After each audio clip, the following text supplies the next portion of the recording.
This is Free Steampunk Radio, broadcasting into the night. We now present the first of a series of radio plays entitled Rain, Steam and Speed.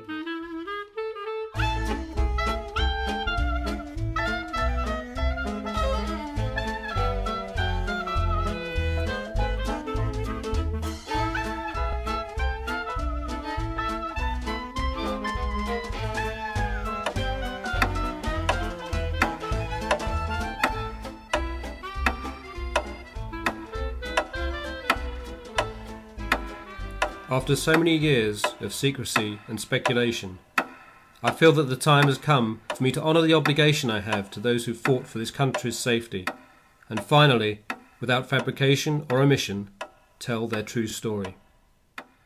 I was a young reporter looking for a scoop. Well, I got one, a story so big that even after censorship it earned me pride and place in the Thunderer, and a place on the honours list to boot. Strangely, I didn't meet those involved until the crisis was almost over, but in the short time I knew them, they told me the whole remarkable story, the secrets, the brushes with disaster, and the betrayals. I suppose it all began when Miss Emmeline Rain returned from the British School in Vienna to assist her uncle, Professor Montgomery Steam. Of course, Monsieur Verne's book is always of interest to an ichthyologist. That seems a little harsh. I'm sorry. I don't think we have been introduced. I do apologise. Maximilian Smith at your service. I believe I may claim some acquaintance as a long-time friend of your excellent uncle, Professor Steam. Emmeline Rain. Of course. I've heard my uncle speak of you and how highly he regards you. Now, if the gentleman will forgive my intrusion, I cannot resist a conversation concerning books. I didn't think that captains of industry had time for such stuffy and old hat things as books. Oh, I have developed quite an interest in old books of late.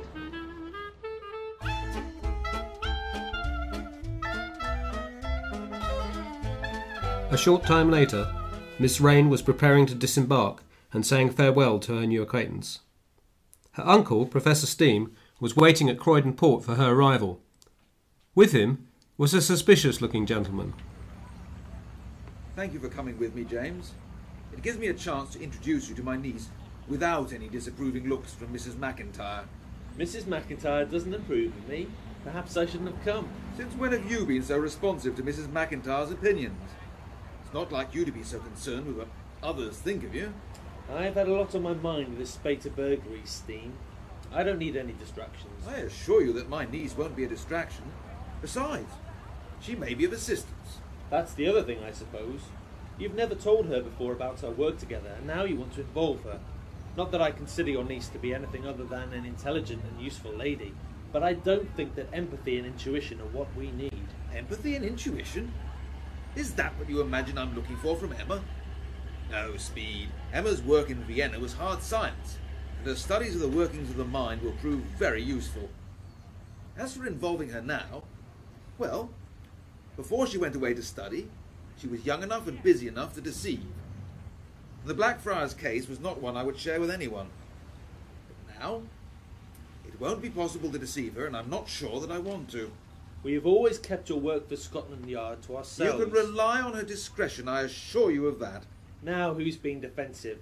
All right, you've convinced me.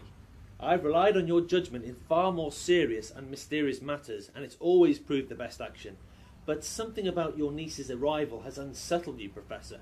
2 words I've avoided since I was a child. Respectable society. What? My niece is unmarried, and Mrs. McIntyre is concerned for her social development. It's all very well for you to laugh, but social rules have to be obeyed. I'm a gentleman, and my niece is a gentleman's daughter. It's up to me to ensure that she is seen in polite society, and according to Mrs. McIntyre, meets a suitable young man. So that is why I'm out of favour with the formidable Mrs. M. This is all a big joke to you, isn't it? I hardly see that it is a great hardship. Go out and have your polite evenings, live a little. That's easy for you to say. There are ladies of all ages who adhere to the firm belief that a single man must be in want of a wife. I see. It's not the suitors of Miss Rain that are the problem. Do you have many admirers? I've never taken the opportunity to find out. Besides, I like my life as it is. I have work to do. Well, I'll tell you what I will do. I will find you lots of work to drag you away from these terrible parties and plays, and I'll even try not to be a bad influence on your niece. Perhaps I should round this all off by marrying Mrs. M and becoming thoroughly respectable myself. I think that might be going a little too far. Although I have to say, I think it's your bachelor status that causes Mrs. McIntyre's suspicions.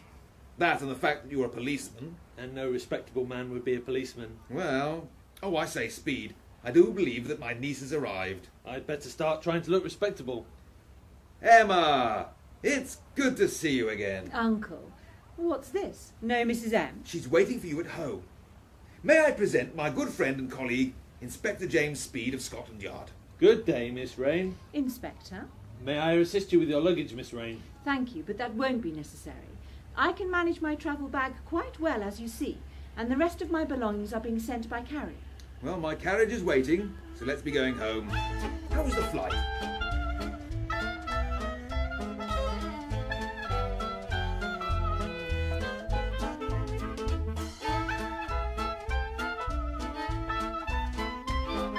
As the gentlemen ensconced themselves in the drawing room with a bottle of scotch, Miss Rain took the opportunity to settle herself into her new home.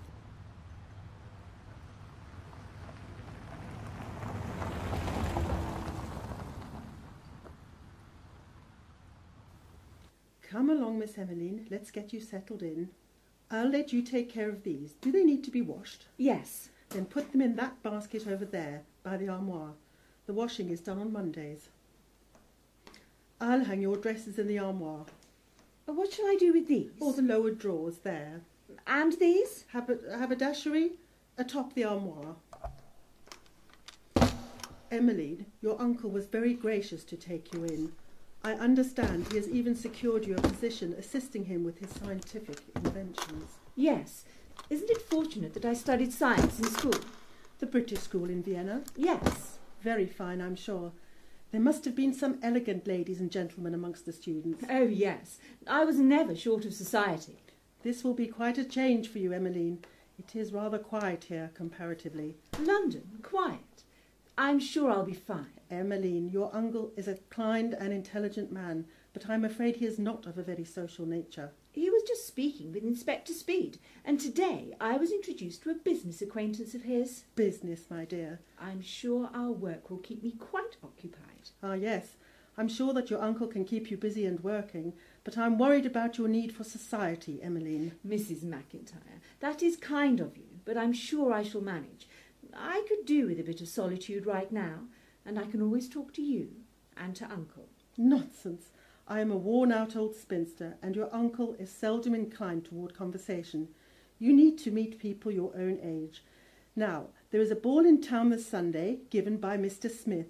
Your uncle has been invited, and it would be good for you if he takes you. Very well, Mrs. McIntyre. Besides, you would do very well to meet Mr. Smith. He is also of a scientific mind, I do believe, has his degree from Oxford. He is doing some philanthropic work at the hospital and collaborating with your uncle on his findings. I should like to meet him. Again. Then meet him you shall. Well, now that we are done here, shall we go have a cup of tea? Yes, of course. Oh, what about this trunk here? I was going to empty it for you, but it appears to be locked. Oh, don't worry about that one. It's mainly books from school. I'll sort it out tomorrow. You know best, dear. Now let's get tea and see if we can't persuade your uncle to venture into the parlour.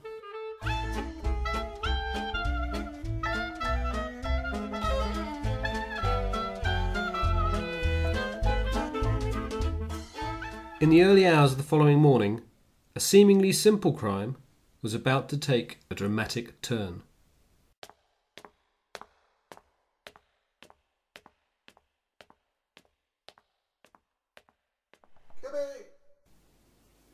All clear.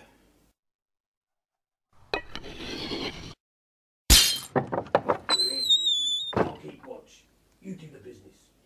All right. Any trouble and you let out a banshee wail. Get going.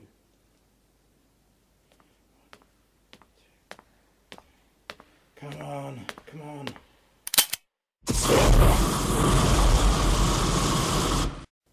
Oi! What's going on?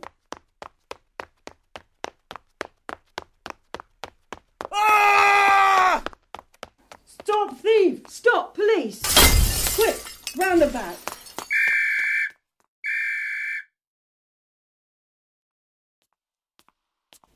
Did you get him? No, you? Does it look like I got him? I suppose one of us had better run to the station and make a report. Good idea, son. You do that and I'll have a look round here. Hey, we aren't supposed to muck about with burglaries. There's a big flap on. You know, some clever dick from Scotland Yard. You get running and don't worry, I won't mess things up for Scotland Yard. Scotland Yard, it's never them out on a cold night. In the early hours of the morning, a hastily roused Inspector Speed arrived to make sense of things. All right, Perkins, what's going on? Burglary, sir. They came in pretty neatly, but it looks like the beat Bobby surprised them and they left in a hurry. I'll have a chat with the officers. It's my old beat, so I shall get some straight answers. You better get on with it. Hold on, what's he doing?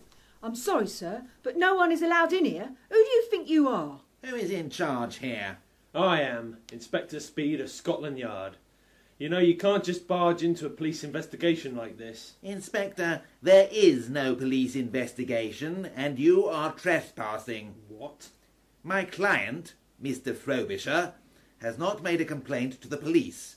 He has assured me that nothing has been stolen due to the good work of your beat officers, and he wishes the matter closed. Now, look here. No theft has been committed, no complaint has been made, and so there will be no investigation. And the broken windows? How about capturing the thieves? I'm sure Scotland Yard has more important things to investigate than a couple of broken windows. And I have no doubt that the would-be thieves will be apprehended in the fullness of time without my client's property being violated any further. We will see about that. Inspector, attempt to gain entry to this property again without a warrant, and I will ensure that you are prosecuted to the full extent of the law. I don't like being threatened, Mr. Faulkner. All right, Perkins, clear everyone out. We'll come back with a warrant. Good day, Inspector.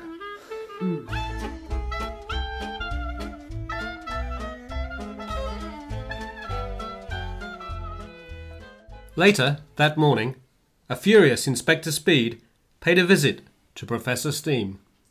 No warrant, no investigation, and my superiors making more threatening noises than I heard since.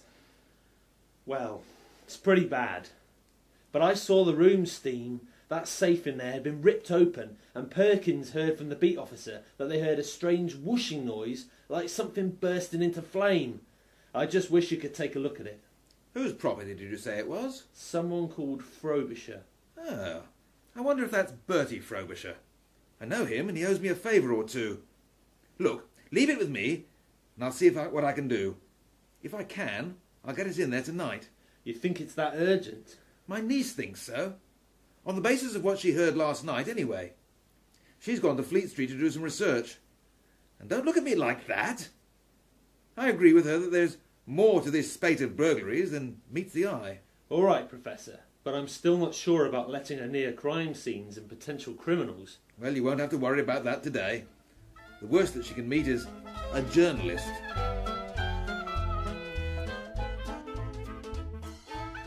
That evening, a reluctant Bertie Frobisher showed Inspector Speed and Professor Steam the crime scene. I really shouldn't be doing this, Steam. The ministry man is going to be very awkward when he hears about it, and mark my words, he hears about everything. Start shouting the odds, will he? He doesn't shout, then it's all the worse for it. The more angry he gets, the colder and calmer his tone of voice. It's enough to make the blood freeze. Anyway, this is the room. I haven't had a chance to clean it up yet, so have a look around and then you'd better go. Well, the entry was pretty neat. They were certainly professionals. And well prepared. Look at this, Speed. The safe has been burned into with tremendous heat. Just at the point where the locking mechanism secures the safe door. They must have known precisely what sort of safe they were breaking. What do you think they used? Something that left a lot of residue? I wouldn't touch that if I were you. If this is what I think it is, the residue is highly caustic. Are you going to be long? It's just that I'm due to visit my aunt, And she doesn't like being kept waiting. It's all right, Bertie. We're nearly done here. I'll just have a quick look at the exit. So, Bertie, you haven't actually told us what was taken from the safe. Sorry, Steam. Can't be telling people that. Hush, hush, you know. It's as I thought. The exit was rushed, as if they'd been surprised, which doesn't fit the planning and preparation shown in the rest of the job. I think we'll have to have a word with Perkins, see if we can't get to the bottom of this. Well, if you've seen all you need to see... Excuse me, sir. There is a young lady in the hall who insists on seeing your visitors. She was quite insistent. Inspector, can you call out a patrol tonight? Miss Rain? My word, little Emma. Oh, hello, Uncle Bertie.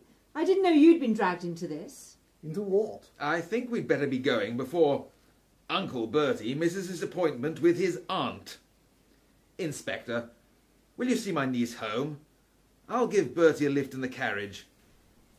I want to talk to you about one of your factories. I think I can improve your process slightly. This way, Miss Rain. But I... You can tell me all about it on the way to your uncle's house.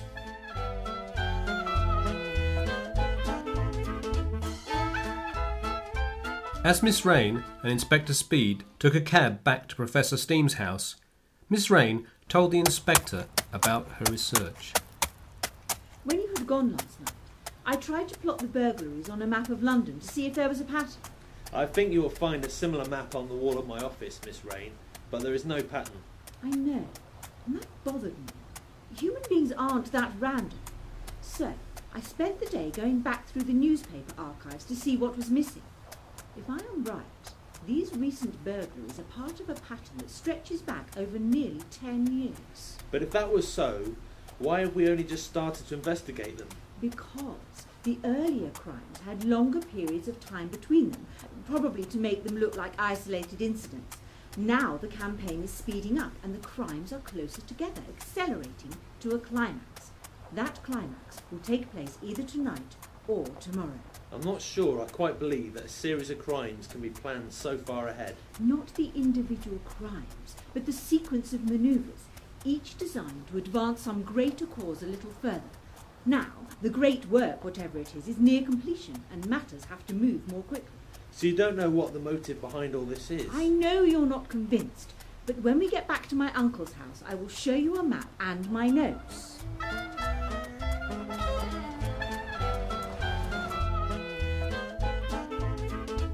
At Professor Steam's house, the debate continued.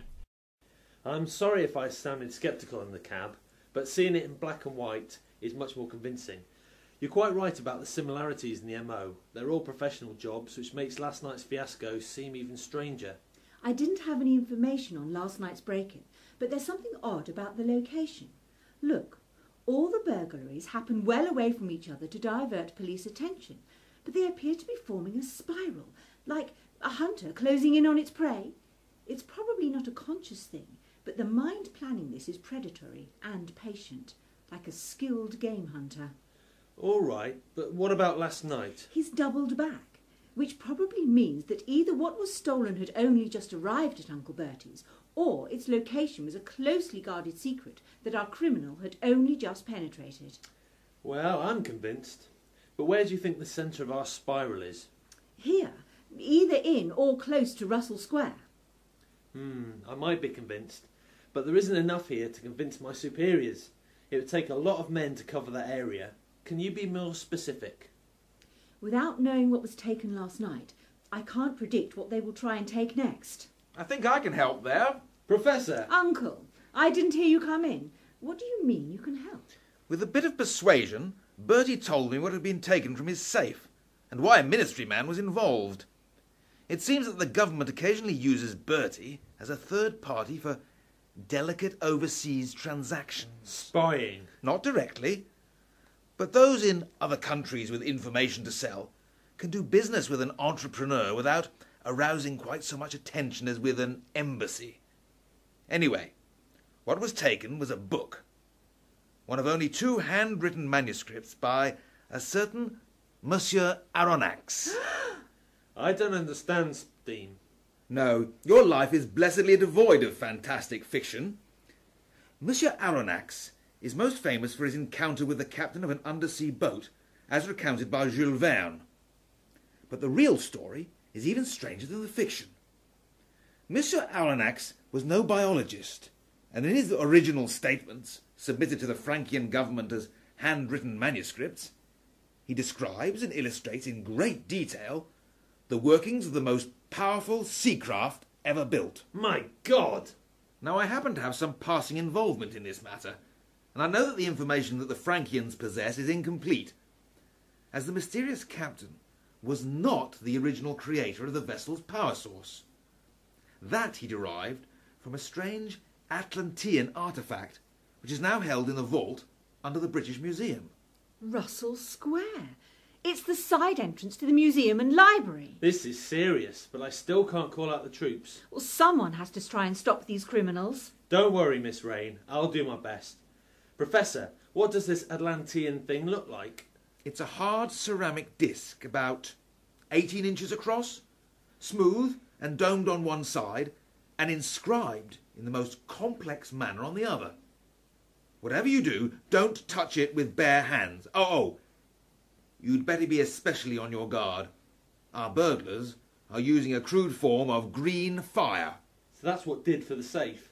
Thanks for the warning. Inspector, you aren't doing this on your own. Of course not. If someone will go and rouse Perkins, we can have at least some token of police presence. I'll go. That's not what I meant. I'm coming with you, and don't even think of arguing. But I wouldn't bother if I were you. Besides, you do need somebody to watch your back. all right, but if any trouble starts, you're to stay well out of the way.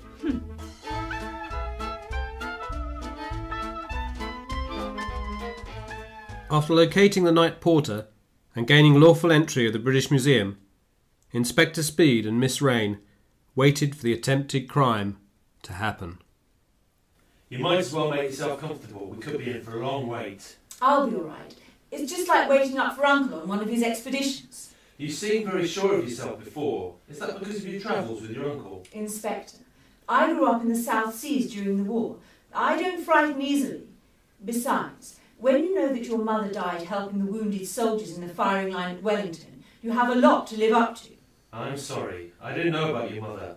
We all lost a lot during the war, but that doesn't mean we should look for danger. I don't look for danger, Mr. Speed. I just won't let it stop me from doing the right thing. I mean no disrespect. Hush, there's someone moving around. All right, you chaps, that's far enough. This is the police. The museum is surrounded and you had better surrender. Up yours, copper. Blast! Stop! Police! Inspector, wait! No, Emma, don't be a fool as well. Someone has to guard the vault. I hope that wasn't valuable. I've had enough of this. That was a warning. I'm armed, and if you continue to resist arrest, I will shoot you. Bet you're not fireproof.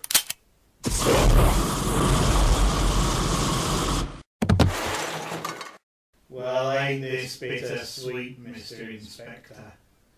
We weren't going to deal with you till later, but now we get 2 jobs for the price of 1. You'll never get away with this. Yes, we will. The good man has never failed us yet. Now say your goodbyes. Oh.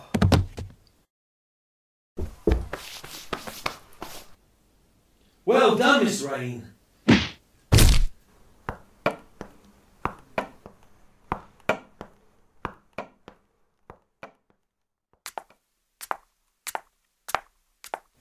Well, there's the vault.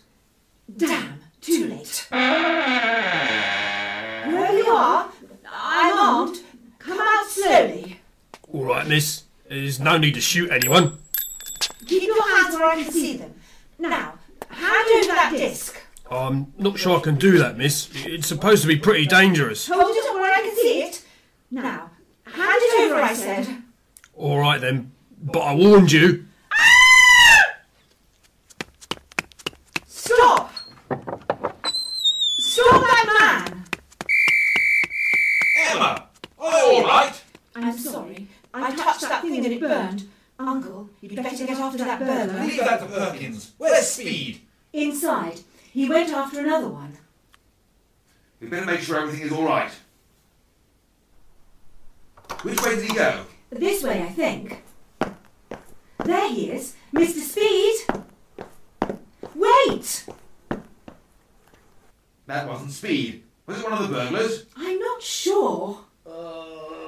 Mr. Speed, what happened? Someone hit me. Miss Rain? Yes, I'm here, and so is my uncle. I thought it was you that brought down our burglar friend over there. But I had gone back into the vault. And there's no one here now.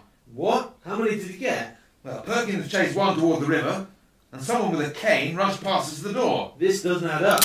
What was that? Down! What happened?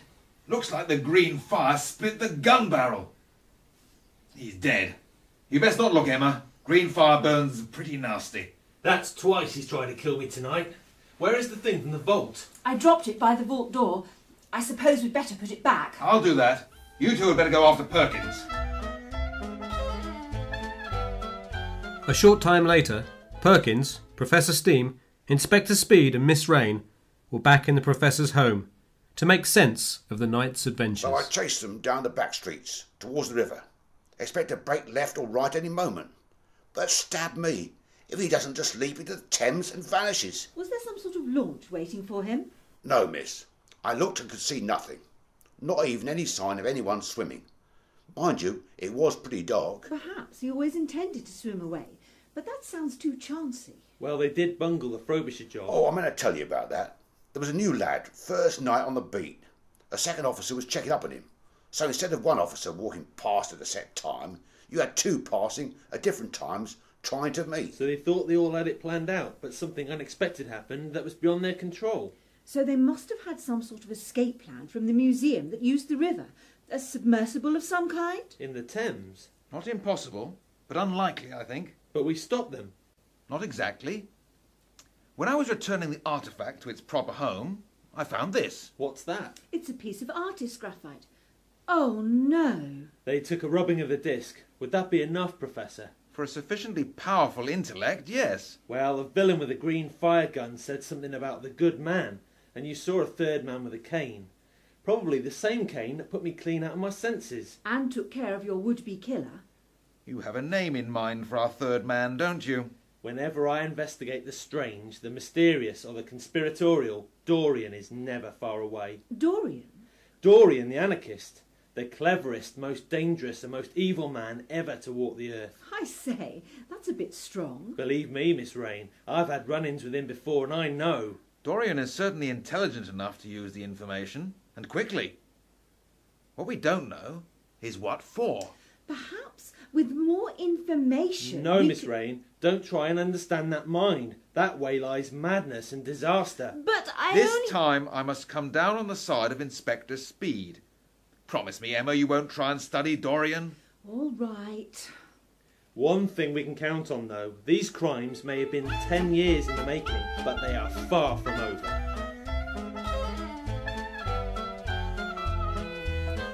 And so it had begun.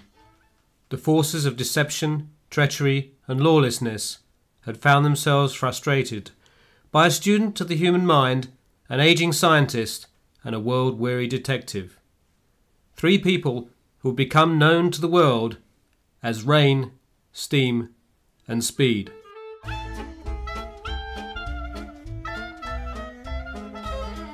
Rain, Steam and Speed was a Last Line production featuring Gail Dalmain, Kitty Dalmain, Alison Hudson, Keith Errington, David Hillelson, Greg Jones and James Snee. Script by Arkwright with contributions from Vila and John Six. Sound by 5 Bar Productions. This is Free Steampunk Radio saying good night and God bless our noble Empress.